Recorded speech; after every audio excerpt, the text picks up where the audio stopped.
Pinag-uusapan ngayon online ang umano'y pag-atras ni Bia Alonso sa planong kasal nila ni Vincent Co matapos umanong magkaroon ng mabibigat na kondisyon mula sa pamilya ng negosyante.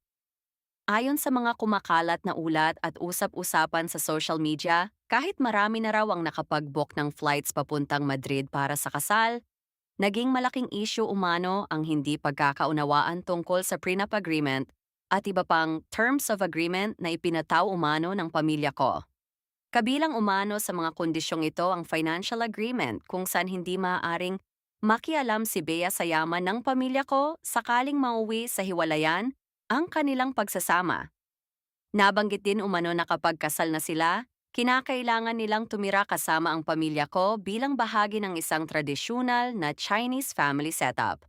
Bukod dito, usap-usapan din umano na kung sakaling magkaroon sila ng anak at mauwi sa hiwalayan, sa pamilya ng lalaki mapupunta ang kustodiya ng bata. Dahil umano rito, hindi raw pumayag si Bea Alonso sa mga nasabing kondisyon, kaya minabuti na lamang niyang huwag nang ituloy ang kasal upang maiwasan pa ang mas malaking alitan.